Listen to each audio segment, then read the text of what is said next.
Ну, у вас, в принципе, хорошо. Может, ближе к экрану еще? К экрану, да?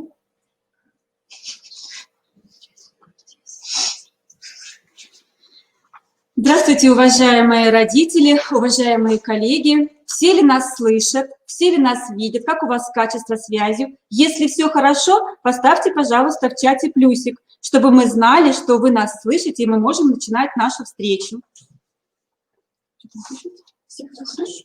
Вас приветствует коллектив муниципального бюджетного общеобразовательного учреждения «Начальная школа детский сад номер 1» города Воркуты. И я, старший воспитатель, Пархимович Наталья Витальевна. Рядом со мной моя коллега, педагог-психолог нашего учреждения Санцова Альбина Ивановна. Здравствуйте. Наше учреждение реализует инновационный проект «Центр консультативной помощи», сейчас, секундочку, переключу, Центр консультативной помощи родителям детей дошкольного возраста с особыми образовательными потребностями «Мы рядом». Сотрудники нашего учреждения и специалисты, которые сегодня присутствуют на нашей встрече, являются специалистами данного консультационного центра и готовы ответить на любые вопросы и предоставить бесплатную консультацию родителям детей дошкольного возраста с особыми образовательными потребностями. Консультации могут быть не только очные, но и заочные, дистанционные, в виде телефонных звонков, или вы можете направлять свои письма на адрес электронной почты, которые вы увидите далее, потом будут на слайде. На официальном сайте нашего учреждения существует страничка «Консультационный центр». Адрес сайта вы видите на экране. На данной страничке предоставлены исчерпывающая информация наших специалистов предоставлена. Существует рубрика «Вопрос-ответ», где прописаны наиболее часто задаваемые вопросы родителей и даны развернутые ответы наших специалистов. И сегодня, уважаемые слушатели, мы предлагаем вам рассмотреть следующие очень важные вопросы о том, как родителям подготовить ребенка с особыми образовательными потребностями к школе, как определить психологическую готовность к школе детей с ограниченными возможностями здоровья. Мы поговорим о развитии речи будущего школьника и о том, как у наших детей предупредить возникновение ошибок чтения и письма. О том, так, значит, уважаемые родители и коллеги, во время нашего вебинара у вас будет возможность задавать вопросы в чате, на которые мы обязательно ответим. И я предоставляю слово Альбине Ивановне, которая все-таки раскроет секрет и тайны о том, как определить психологическую готовность детей в школе. Альбина Ивановна, пожалуйста. Спасибо. Готовность ребенка дошкольного возраста к школе – это отнюдь не умение читать и считать. Психологическую готовность к школе можно определить как комплекс психических качеств, необходимых ребенку для успешного начала обучения в школе. Дети с ОВЗ имеют индивидуальные пороги в процессе созревания психических функций. В большинстве случаев у детей с проблемами в развитии выявляются существенные нарушения познавательной деятельности и незрелость эмоционально-волевой сферы. Все это сказывается на формировании элементарных школьных навыков. Поэтому подготовка к школе у детей с ОВЗ осуществляется преимущественно в игровой форме. Так как самым простым и доступным способом всестороннего развития ребенка является игра. Все занятия по подготовке к школе должны представлять собой игровые варианты различных заданий на развитие всех сторон психики и личности дошкольника. При этом используется школьная атрибутика, тетради, пеналы, индивидуальные задания на бланках. Также важно развивать эмоционально-волевую сферу. Это можно сделать в коммуникативных играх, так как дети в этих играх приобретают навыки, умения и опыт, которые им необходимы для адекватного поведения в обществе, способствующего наилучшему развитию личности и подготовки его к жизни в школе. Готовность к школе определяется несколькими показателями. Первое – это личностная готовность. К концу дошкольного возраста поведение ребенка становится все более произвольным. Это означает, что же означает произвольность ребенка в общении со взрослым, а в первую очередь с учителем? Произвольность в общении с учителем означает, что ребенок понимает условность учебной задачи, видит ту внутреннюю позицию, которую занимает взрослый в отношениях с ним, способен находиться в условно-ролевых учитель-ученик отношениях.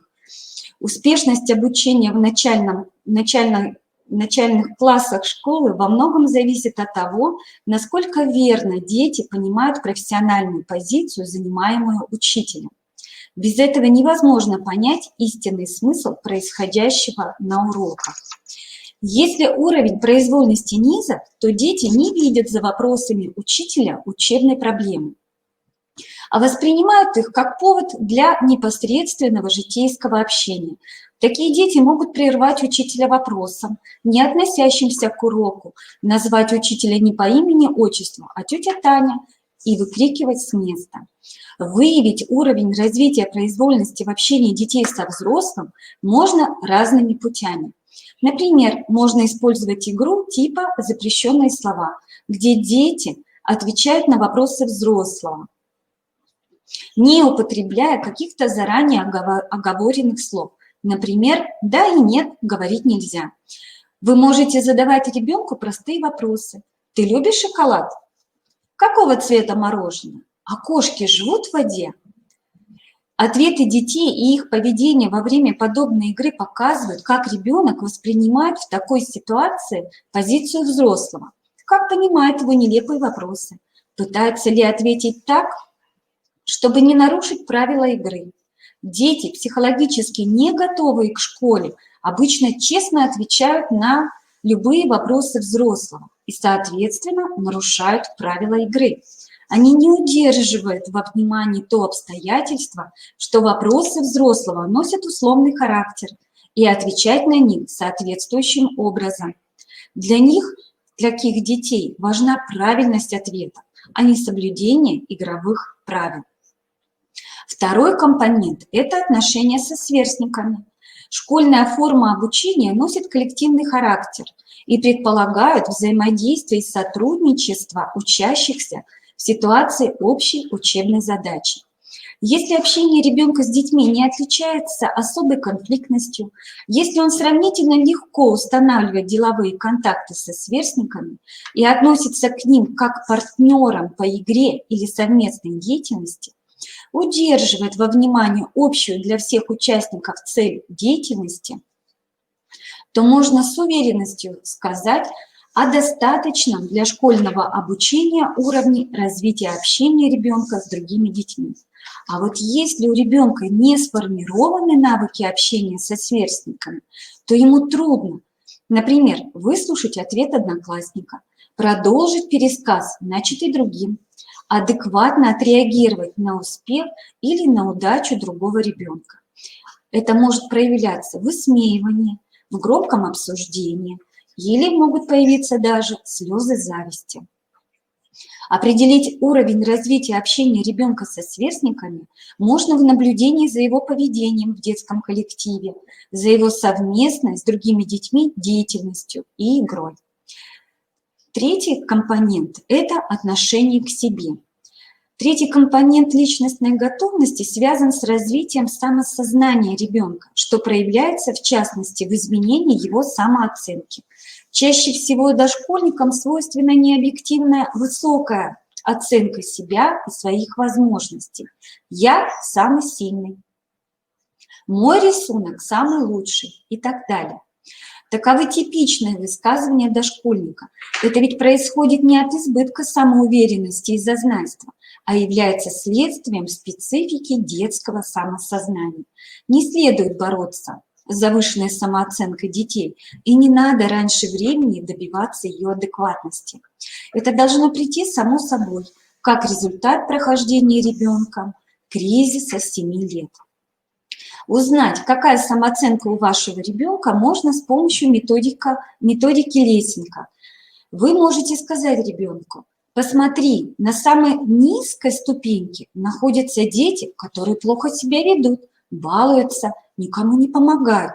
А на самой высокой ступеньке находятся хорошие дети, которые помогают маме, слушаются. На какую ступеньку встанешь ты? Если ребенок встает на первую ступеньку, она чаще всего характерна для первоклассников и является для них возрастной нормой. В беседе дети объясняют свой выбор так: я поставлю себя на первую ступеньку, потому что я самый хороший. Тут стоят самые хорошие дети, и я хочу тоже с ними быть. Нередко бывает так, что ребенок не может объяснить свой выбор и молчит, улыбается или напряженно думает. Это связано со слабо развитой рефлексией, то есть способностью анализировать свою деятельность и соотносить мнения, переживания и действия с мнениями и оценками окружающих. Именно поэтому в первом классе не используется бальная, отметочная оценка.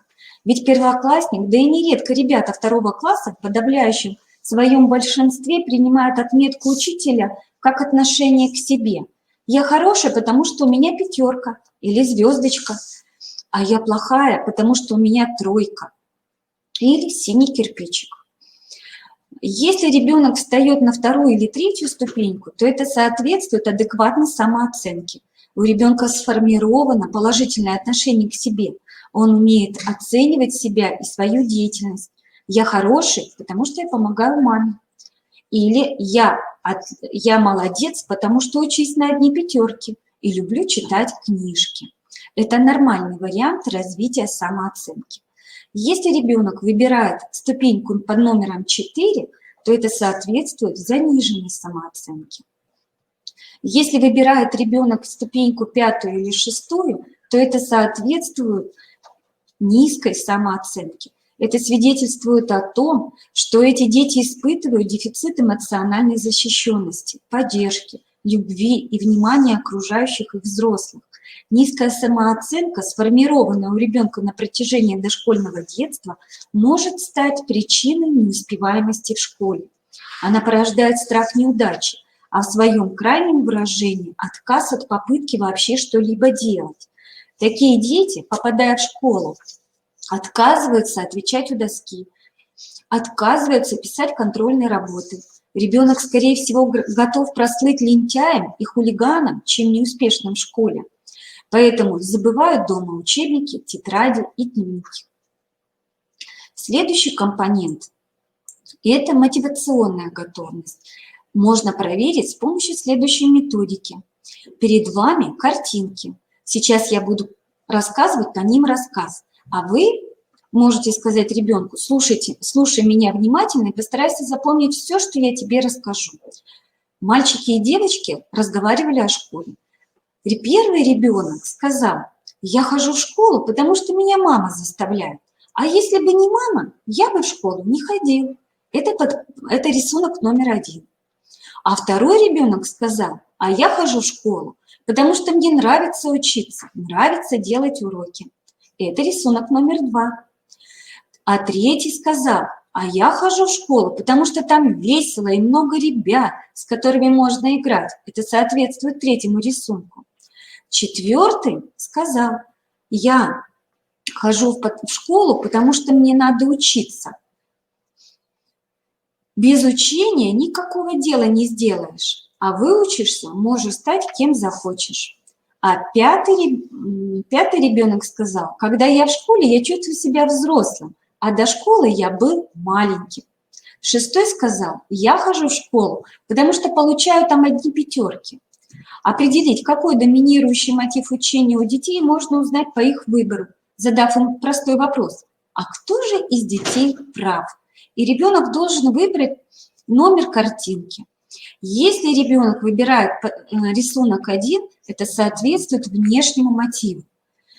Данные мотивы не имеют отношения к учебе. Проявляется тогда, когда учеба осуществляется в силу долга. обязанности ради достижения определенного положения среди сверстников или из-за давления родных и учителей.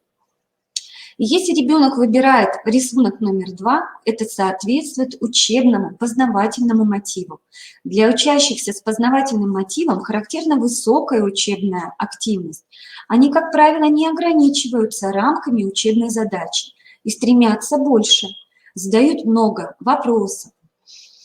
Если ребенок выбирает рисунок под номером 3, это соответствует игровому мотиву.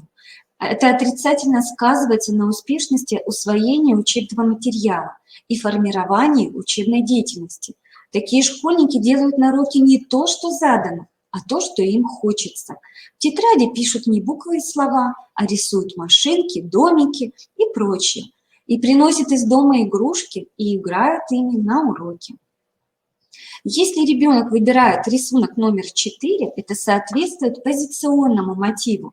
Основу позиционных мотивов учения составляет интерес к новой ситуации и новой социальной роли. При этом ребенка привлекает чисто внешняя атрибутика школьной жизни. Если ребенок выбирает 5-й рисунок, это соответствует социальному мотиву. Для учащихся характерно ответственное отношение к учебе. Они сосредоточены на уроке, внимательно слушают педагога, старательно выполняют задания и обращаются за помощью, если что-то не поняли или не получается. Их не надо заставлять выполнять домашние задания. Они, как правило, выполняют их в полном объеме, переживают, если что-то не успевают сделать или не получается, именно так, как задавала учительница. Если ребенок выбирает рисунок 6, это соответствует оценочному мотиву и основа на свойственной детям потребности в социальном признании и одобрении взрослого. Ребенок очень чутко реагирует на настроение значимого взрослого. Порицание, отвержение, отказ от общения, как наказание за проступок, вызывают переживания эмоционального дискомфорта и стремятся наладить отношения со взрослым и заслужить его расположение. А вот похвала, одобрение, положительная оценка являются для данных детей наиболее эффективным стимулом активности ребенка. Следующий компонент – это интеллектуальная готовность. Здесь проверяется, как развита у ребенка речь, достаточно ли развит фонематический слух. Это одни из самых важных критериев готовности к школьному обучению. О развитии речи и фонематического слуха будущего школьника подробно расскажут мои коллеги, учителя-логопеды Татьяна Григорьевна и Марина Васильевна. А вот узнать, умеет ли ребенок мыслить логически, можно следующим образом. Ребенку предлагаются ряды из 4 картинок. Вы видите на экране. В каждом случае он должен убрать одну лишнюю, на его взгляд, и объяснить, почему. С помощью данной игры мы можем узнать, умеет ли ребенок обобщать и группировать предметы. Ну, например, пылесос, стиральная машина, утюг, мусорное ведро. Что же здесь будет лишним? Как вы считаете? Если вам не трудно, напишите, пожалуйста, ответ в чате.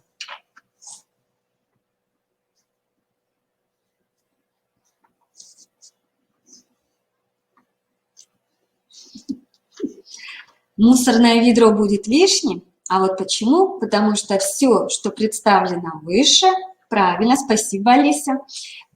Все, что представлено выше, это бытовая техника.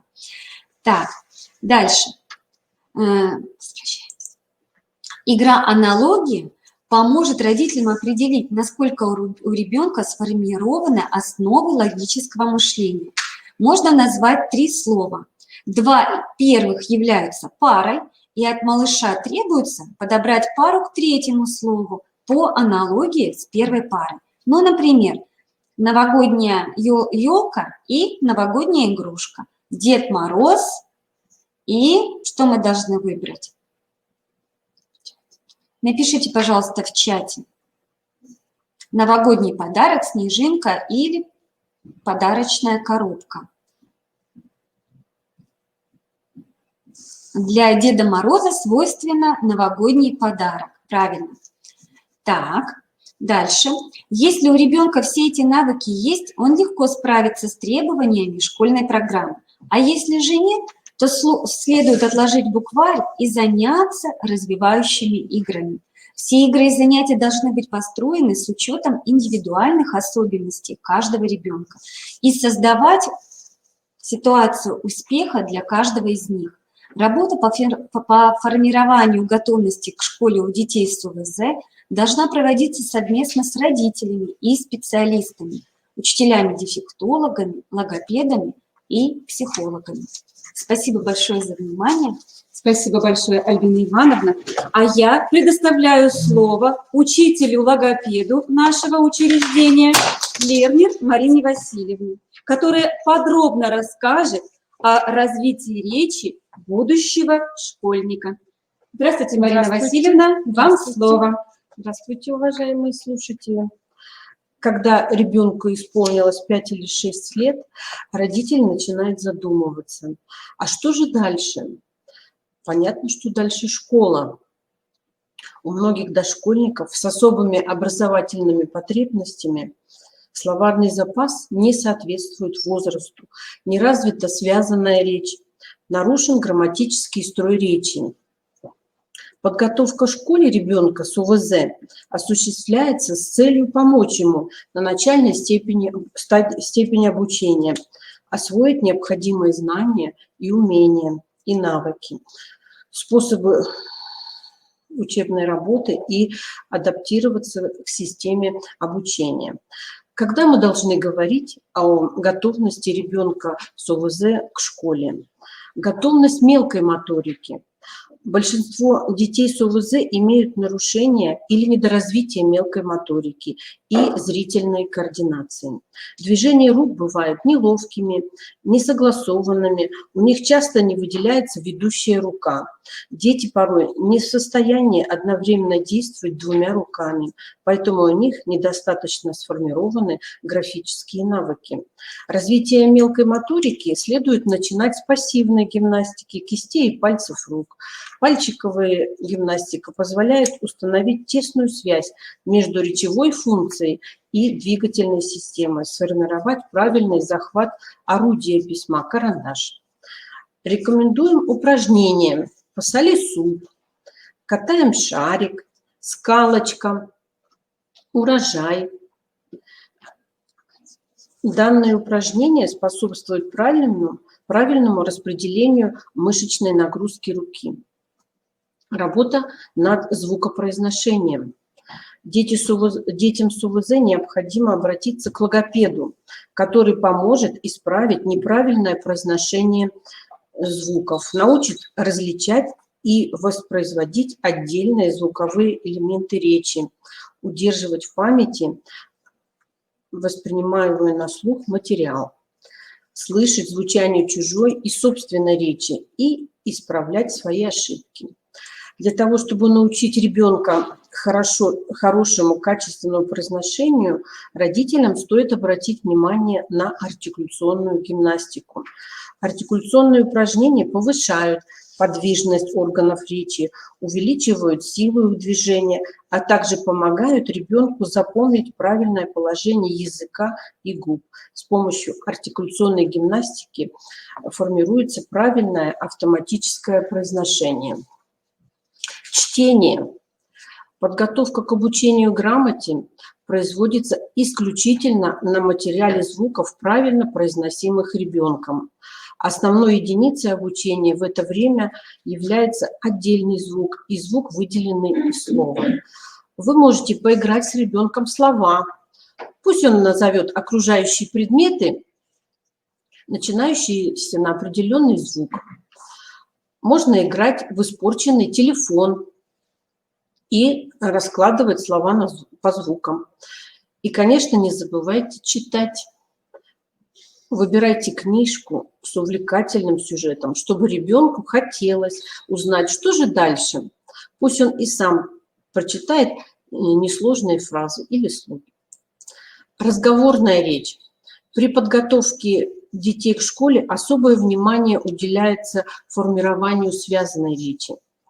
монологической. В основном основными приемами обучения для детей, связанные монологической речи, относятся рассказ по демонстрируемым действиям, рассказ по демонстрируемым действиям с подключением творческого мышления, описание, рассказ по картинкам, составление рассказа по серии сюжетным картинок, сравнительное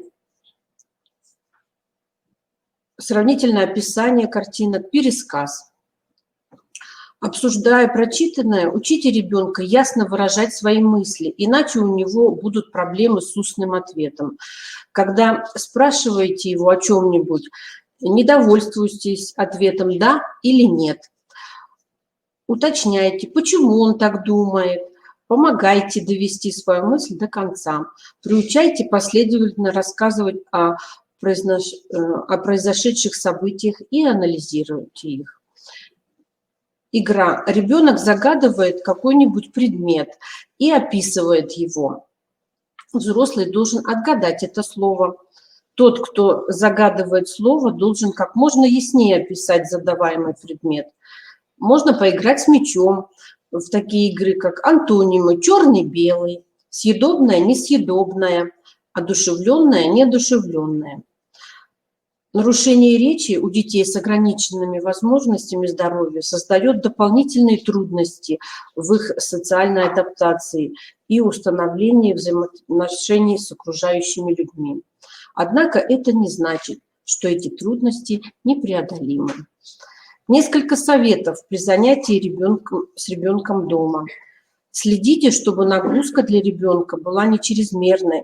Родители должны знать, что в 5-6 лет дети не отличаются усидчивостью и не могут долгое время выполнять одно и то же задание. Занятия дома не должны быть продолжительными, они должны быть около 15 минут.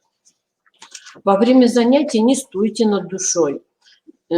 Лучше объясните все и дайте какое-то время поработать самостоятельно. Не нервничайте, не кричите, не дергайте ребенка. Наберитесь терпения, даже если все очень плохо. Все задания должны преподноситься малышу в игровой форме, а домашние занятия не должны превращаться в учебный процесс.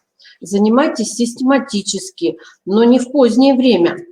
Успешность формирования навыков письма и особенно почерк во многом зависит от того, соблюдаются ли при письме основные гигиенические правила. Формируйте у ребенка положительное отношение в школе, что у него там будет много друзей, там очень интересно, учителя очень хорошие и добрые, нельзя пугать его двойками, наказывать за плохое поведение. Обеспечьте для домашних занятий все необходимые материалы, чтобы в любое время он мог взять пластилин и начать лепить, взять альбомы краски и порисовать. Для материалов отведите определенное место, чтобы ребенок самостоятельно ими распоряжался и держал их в порядке. Воспитание детей – сложный процесс. Проявляйте изобретательность в выборе средств воспитания. А главное, не забывайте, что одно из самых надежных – это пример родителей. Готовьте ребенка к школе настойчиво, умно, соблюдайте меру и такт. Тогда учение не будет мучением ни для ребенка, ни для вас. Ознакомьтесь, пожалуйста, с рекомендуемой литературой, которую вы можете дома использовать для занятий с малышом. Вот у меня есть хорошая книга, которая написана Бойченко. Здесь большая книга заданий для подготовки к школе. Вы можете ее приобрести на Авито или... Список литературы, уважаемые. Список литературы, ознакомьтесь, пожалуйста, на экране. Большое спасибо за внимание. Большое спасибо, Марина Васильевна. Уважаемые слушатели, я вижу, у нас в рубрике «Вопросы» уже 4 вопроса вами написано. Мы обязательно их рассмотрим в конце выступления наших коллег. Марина Васильевна, большое спасибо. Спасибо. О том, как предупредить возникновение ошибок чтения и письма у будущего школьника, расскажет логопед педагог, учитель, логопед нашего учреждения Тихонова Татьяна Григорьевна. Татьяна Григорьевна, здравствуйте. Здравствуйте, я приветствую всех участников вебинара и хочу сказать о том, что ребенок с хорошо развитой речью всегда очень легко вступает в контакт и в общение. Уважаемые участники вебинара, вы согласны с мнением, что неясная речь весьма затрудняет его взаимоотношения с людьми и нередко накладывает тяжелый отпечаток на его характер? Если согласны, поставьте плюс. В чате. Вижу. Спасибо, Мария. Особенно остро встает вопрос о чистоте детской речи с приходом ребенка в школу. В школе недостатки речи могут вызвать неуспеваемость ученика. С первого дня пребывания его в школе ребенку приходится часто пользоваться речью, отвечать в присутствии всего класса, задавать вопросы, читать вслух, и недостатки речи сразу проявляются. Как предупредить эти недостатки? Одним из самых важных условий воспитания правильной речи является хорошо развитый фонематический слух. Рассмотрим подробнее роль фонематического слуха в формировании речи детей. Во-первых, ребенок начинает говорить благодаря тому, что он слышит речь окружающих. Если он слышит русскую речь, он говорит по-русски. Если он слышит китайскую речь, он говорит на китайском языке. То есть здесь, где он родился, там ту речь и слышит. Он говорит только потому, что он слышит эту речь. Дети с достаточно хорошим фонематическим слухом очень рано усваивают основные звуки языка. Например, 3-летний ребенок Рома, мальчик Рома, спрашивает его: «Как тебя зовут?» Он отвечает: «Йома». «Тебя зовут Йома?» Не Йома, а Йома. Я просто букву Е не выговариваю. Как видно из примера, в это время ребенок уже начинает слышать языка, звуки слышать в соответствии с их фонетическими признаками.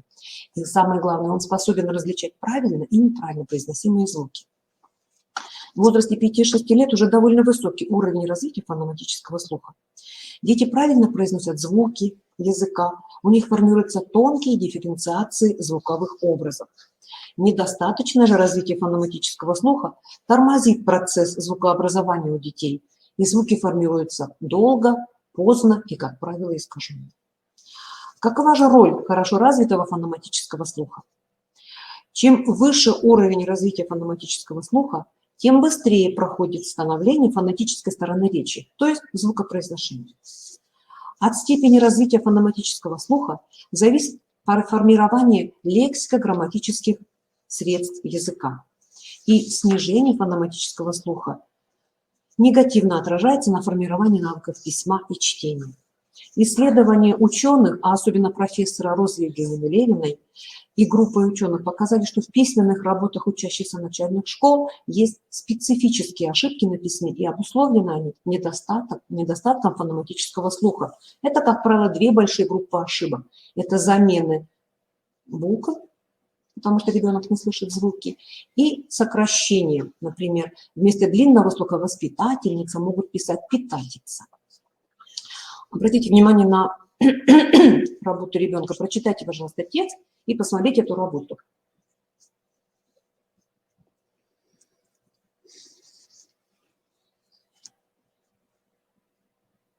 Вы, наверное, подумали, что перед вами работа ленивого ученика. Нет, вовсе нет. Этот ребенок очень старательный. Он соблюдает правила. Предложение начинает писать с заглавной буквы. Обратите внимание. В конце предложения ставит точку. Имена людей и клички животных пишет с заглавной буквы. Помнит правила «жиши». А что же у этого ребенка с работой? Просто у него серьезно нарушен фонематический слух. У ребенка с этим нарушением очень плохо формируется процесс письма, и читает он тоже плохо. Наблюдаются многочисленные ошибки на письме. И задача нас, всех взрослых, предупредить эти ошибки. Что для этого нужно сделать? До школы надо обратиться к учителю-логопеду с тем, чтобы провели обследование фонематического слуха и дали рекомендации. Если есть проблема, они видны уже в 5 лет. Давайте я вас познакомлю с начальным этапом работы над развитием фонематического слуха. Это игры на развитие слухового внимания. Я предлагаю игру «Узнай, какой звук». Смотрите, у меня колокольчик. Этот колокольчик деревянный. Это колокольчик железный, металлический. Вот этот колокольчик, мой самый любимый, керамический. Смотрите. Он тоже издает звуки. Вы можете с ребенком поиграть в эту игру. Вы закрываете и звоните.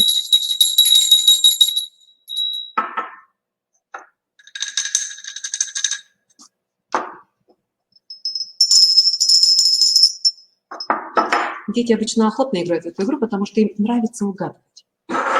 Это первый этап. Вы можете и, допустим, налить в один стакан воды, а в другом стакане будет пусто. И попробовать тоже ширмой закрыть и издать звук. И вы увидите, с каким удовольствием ребенок будет слушать, а в следующий раз он, скорее всего, вам предложит. Он будет учителем, а вы будете учеником. Есть следующий этап работы над развитием фонематического слуха. Это игра. Следующий этап – это игра. Смотрите, надо найти, назвать только те картинки, в названиях которых спрятался звук «л». Напишите, пожалуйста, в чате, если есть возможность. Здесь уже идет более серьезная работа. Здесь идет анализ, такие процессы мыслительные, как анализ, потому что ребенок должен назвать картинку и найти в нем звук. Это уже сложная мыслительная работа. И она проводится, конечно же, чуть-чуть постарше, допустим, в 6 лет, 5-6 лет. Тут мы говорим, отвечаем. Посмотрите, пожалуйста. Волк. Угу. Дятел. Отлично.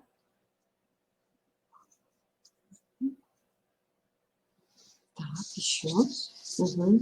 Спасибо. Там их много. Ищите. Спасибо, уважаемые слушатели. Спасибо. И сейчас еще одна работа, это еще более сложная. Здесь надо в этой игре, надо назвать картинку, выделить первый звук и по первым звукам составить слово. А я посмотрю, кто самый у нас догадливый, кто напишет, какое слово написано в верхнем ряду. Какой умница Мария, умница Мария. А какое слово во втором ряду? Отлично. Вы будущий отличник. Я всех благодарю за внимание. Если у вас будут вопросы, обращайтесь, пожалуйста. Спасибо. Спасибо большое, Татьяна Григорьевна, за столь полезную информацию. Печальная статистика такова, что каждым годом растет число детей дошкольного возраста с различными зрительными патологиями.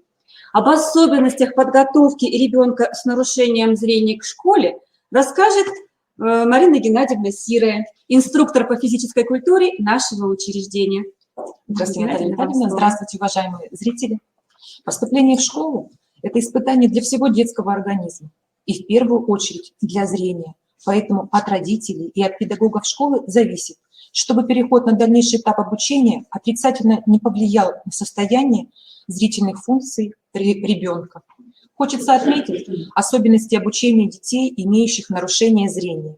Дошкольники с нарушением зрения испытывают серьезные трудности в определении цвета, формы, величины и пространственного расположения предметов. У большинства из них имеются сложности во владении практическими навыками, выполнении практических действий, в ориентировке на своем теле, в пространстве, на рабочей поверхности. Для развития зрительно-моторной координации ребенку необходимо научиться пользоваться ручкой, карандашом. Для этого нужно развивать умение проводить разные виды линий в разных направлениях, рисовать, штриховать, обводить, раскрашивать. Если ребенок не удерживает строчку, ее необходимо выделять ярким цветом. Глазомер и координация в системе глаз-рука хорошо развивается в играх с мячом, в кольцебросах, при метании стрел в мишень, в упражнениях со скакалках. В такие игры дети будут играть с большим удовольствием. Для успешной работы в классе у детей с нарушением зрения необходимо формировать навыки макро- и микропространственной ориентировки. Надо развивать и закреплять умение ребенка ориентироваться на собственном теле, в помещении своей квартиры, дома, во дворе, на ближайших улицах города, ориентироваться в малом и большом замкнутых пространствах, передвигаться в разных направлениях. Ребенку будет интересно, если родители примут участие и организуют игры на развитие ориентировки и координации. Учить сдерживаться, преодолевать импульсивность преодолевать импульсивность поведения необходимо уже с дошкольного возраста. Способствуют этому различные игры с правилами, следовать которым нужно неукоснительно. Это и подвижные игры, в которых игрок, нарушивший правила игры, наказывается штрафным очком или выбыванием из игры. И также тихие игры, такие как молчанка, да и нет не говорить. Детям очень нравятся такие игры. В них они постигают смысл самого понятия правила, его условность и в то же время необходимость его выполнения для успешной организации какой-либо деятельности. Слабовидящие дети испытывают большие трудности в игре. Их игры часто бывают чрезвычайно однотипны и примитивны по содержанию, разворачиваются без игрушек или предметов, их заменяющих. Неудивительно, что дети, не умеющие играть, при поступлении в школу демонстрируют низкий уровень общего развития, необщительность, безинициативность, пассивность. Учителя начальных классов и воспитатели подчеркивают необходимость специального обучения слабовидящих дошкольников игре в детском саду и в семье. Готовя ребенка к школе, нужно стараться как можно больше расширять круг его представлений и впечатлений. Игры, содержащие правила, чрезвычайно важны для шестилеток, готовящихся стать первоклассниками, так как учат выполнять действия по инструкции, быть внимательными, сравнивать свои действия с действиями партнера. Спасибо за внимание. Спасибо, Марина Геннадьевна. И тему игр, и о том, в какие игры можно и нужно играть с ребенком в период подготовки к школе, расскажет учитель-дефектолог Ольга Владимировна Акимова. Здравствуйте, Ольга Владимировна. Вам слово. Здравствуйте, уважаемые слушатели. У вас растет ребенок. И, конечно, вы пристально следите за его развитием, радуетесь его успехам, огорчайтесь его неудачам. Вам хочется, чтобы ваш малыш вырос умным, способным. Вы начинаете учить ребенка буквально с момента его рождения. И вот наступает момент, когда для полноценного развития вашего малыша становятся необходимы систематизированные и обобщенные знания. Но для этого, чтобы все эти знания не просто загромождали память ребенка, а способствовали развитию мышления, памяти, внимания, обучение должно проводиться особым образом. Опираться на игру, на собственные действия детей с предметами, их изображениями, схемами и моделями. Какие игры можно играть дома? Обычно, когда родители занимаются домашними делами, уборкой квартиры, приготовлением пищи, стиркой, ребенок или играет с игрушками, или попросту смотрит телевизор. Попробуйте заниматься с ребенком даже тогда, когда кажется, что сделать это невозможно. Например, когда вы готовите пищу или делаете уборку. Какие игры можно поиграть на развитие мелкой моторики? Если вы печете пироги или что-то еще, предложите ребенку на рассыпанной ровным слоем муке нарисовать картину, буквы или цифры. Если готовите яичницу, предложите ребенку мелко-мелко наломать кусочки яичной скорлупы и составить из кусочков картинку, как из мозаики. Если вы варите макароны, предложите ребенку сделать бусы из макарон. А также можете предложить ему любой предмет, обрисовать на бумаге карандашом и заштриховать его в любом направлении, в горизонтальном, вертикальном, наклонном. Игры на развитие памяти. Попросите ребенка запомнить, какой была комната до уборки. Во время вашей уборки ребенок ее нарисует. После уборки ребенок должен сравнить комнату до уборки и после, найти отличия, а рисунок поможет ему в этом. Или попросите ребенка побывать в роли наблюдателя. Он должен внимательно следить за вами в течение какого времени, например, 5 или 15 минут, а затем назвать все по порядку ваши действия. Когда вы... Для тренировки зрительной памяти, я извиняюсь, хороша такая игра. На столе лежит несколько предметов. Ребенок на них смотрит, запоминает, потом отворачивается. Вы убираете или добавляете какой-то предмет, а малыш должен его назвать. Можно так играть прямо на кухне, когда готовите еду. Это и не обременительно, и эффективно.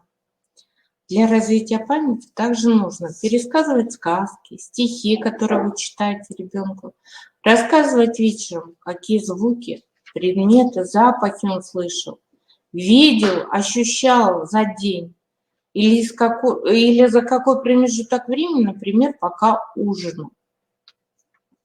Пересказывать события в мультфильме, который он смотрел вчера. При этом нужно вспомнить, кто из героев что говорил и что делал. Смотреть на любой предмет в течение 30 секунд, а затем либо нарисовать его, либо словесно описать. Игры на развитие внимания. Посоревнуйтесь с ребенком.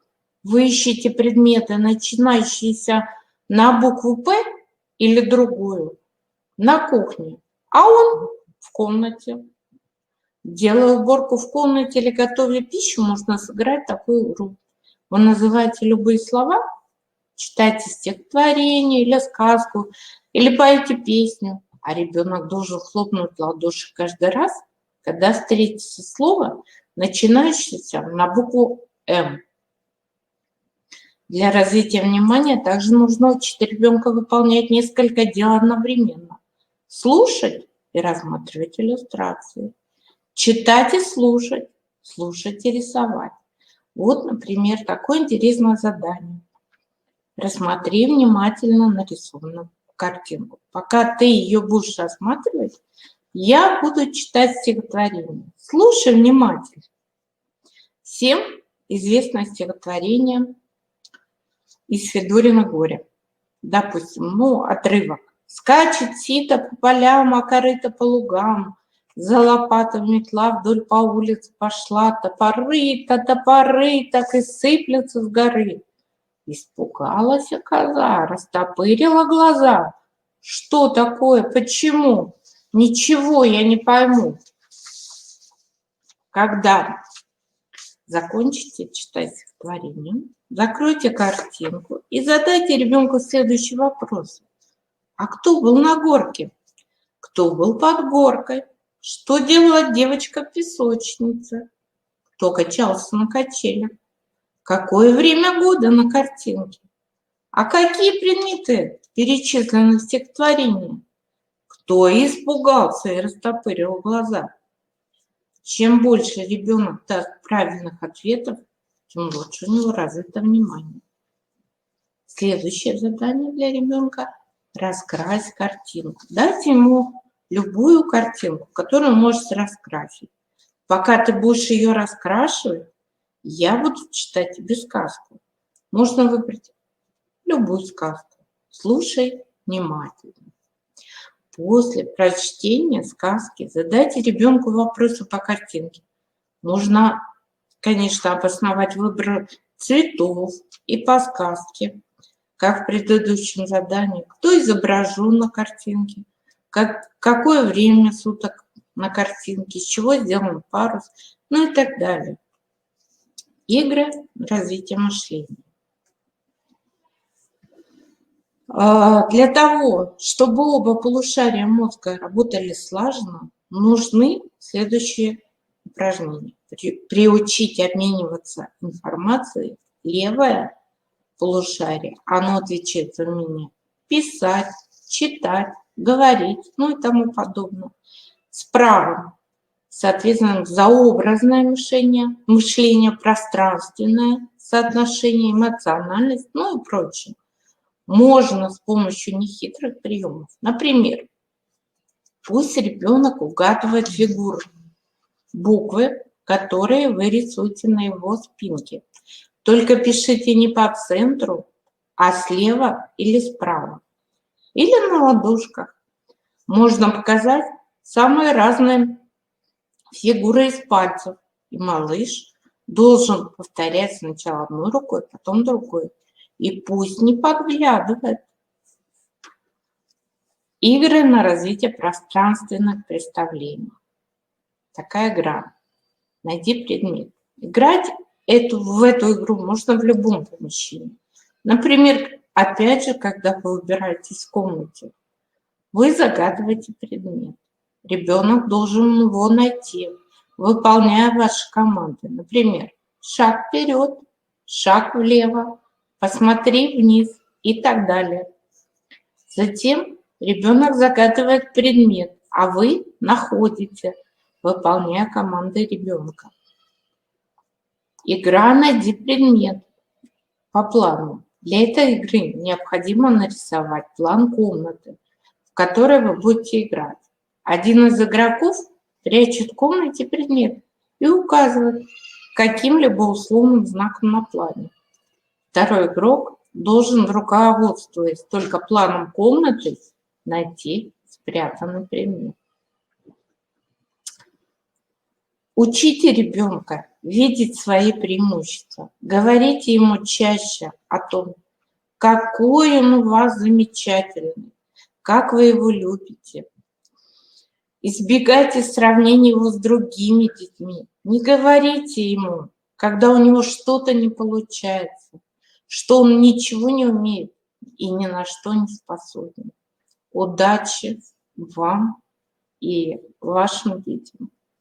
Спасибо большое, Ольга Владимировна, за такие интересные игры. Я думаю, они будут находками для очень многих наших слушателей. Уважаемые слушатели, еще раз повторюсь, что вы можете получить бесплатную методическую, психолого-педагогическую, диагностическую помощь в нашем консультационном центре.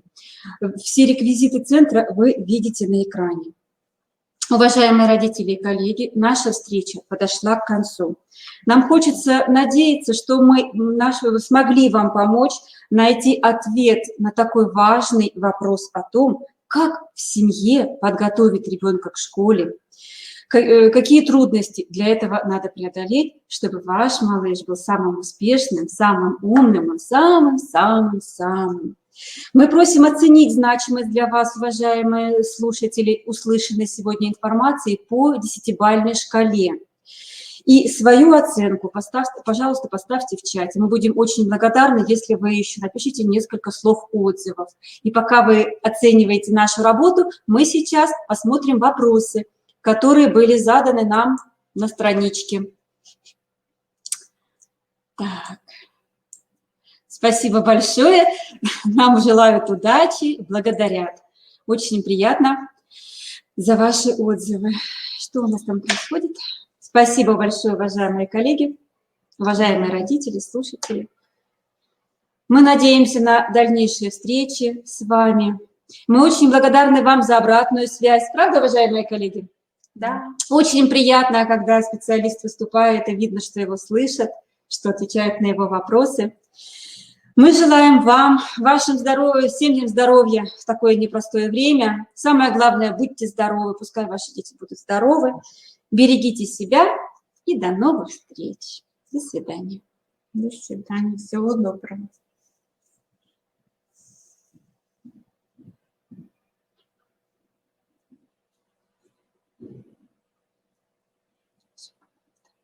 Девочки, все уже.